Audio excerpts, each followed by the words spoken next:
எல்லா விலங்குகளும் தங்கள் வாழ்க்கையை விருப்பம் போல கழித்து கொண்டிருக்கிற போது மனிதன் மட்டும் எப்படி இப்படி புத்தகங்களை படைத்தான்? அவன் நூல்களை படிக்க ஆரம்பித்தான். இந்த உலகத்தை தன் அறிவால் மாற்ற வேண்டும் என்று நினைத்தான். அவன் மரத்திலிருந்து கீழே இறங்கி வந்தான். 2 கால்களில் நிற்க முயற்சி செய்தான். தன்னுடைய கைகளை விடுவித்தான். அப்போது அவன் வானத்தை அண்ணாந்து பார்த்தான். தவழுகிற மேகங்கள் எல்லாம் அவனுக்கு வியப்பாக இருந்தன. நண்பர் சுந்தர ஆவுடைப்பன் சொன்னதைப் போல அனைத்தையும் பார்த்து அதிசயிக்க கற்றுக்கொண்டான். விடுபட்ட கைகளின் காரணமாக அவன் வேட்டையாடுவதிலிருந்து நின்று படிப்படியாக விவசாயம் செய்தான். உபரி நேரம் கிடைத்தது. மூளை பெரிதானது. சமைக்க கற்றான். குடல் சிறிதானது. மூளை இன்னும் பெரிதானது. அவன் படிக்க ஆரம்பித்தான். விளையாட ஆரம்பித்தான். பொருட்களை கண்டுபிடிக்க ஆரம்பித்தான்.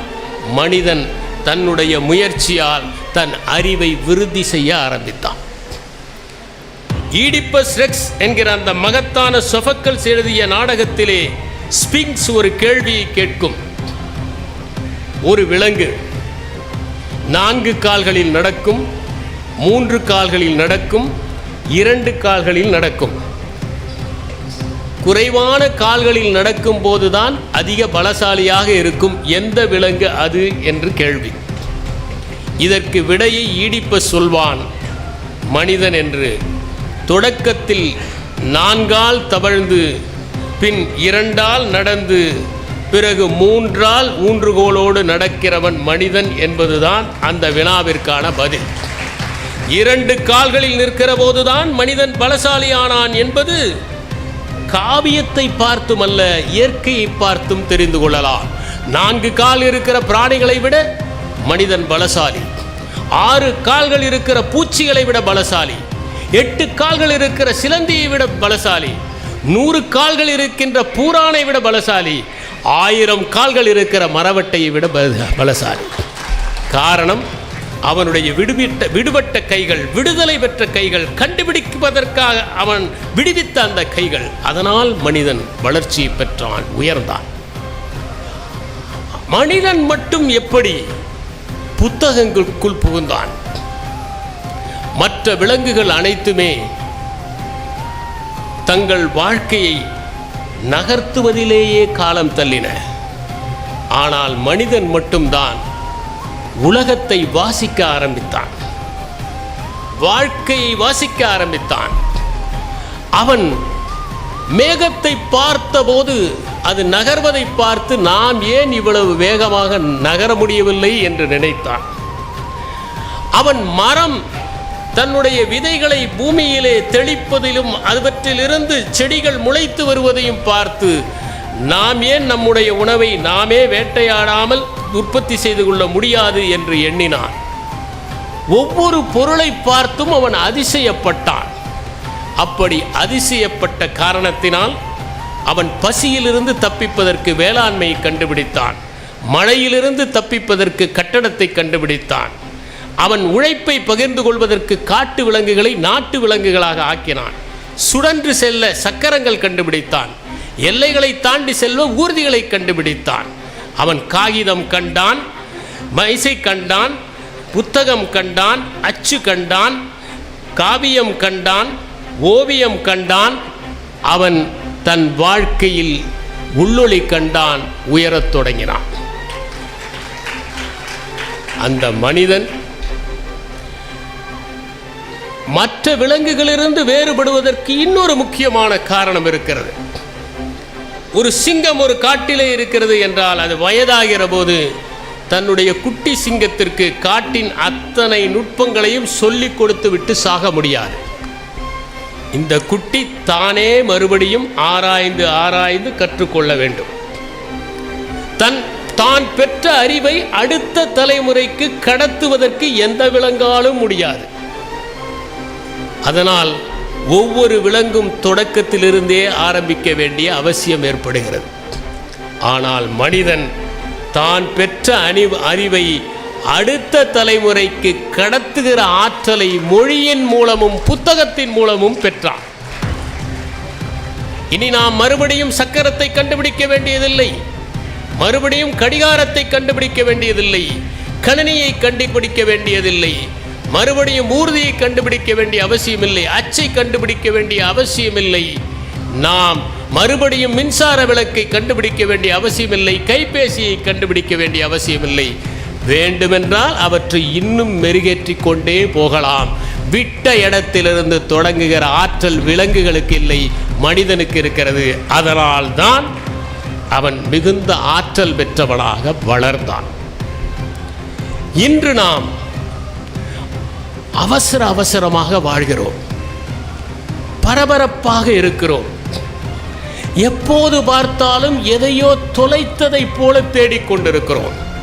இந்த புத்தக கண்காட்சியில் கூட பல பேர் எங்கோ தொலைந்து போனதைப் போல அலைந்து கொண்டிருந்ததை பார்த்தேன்.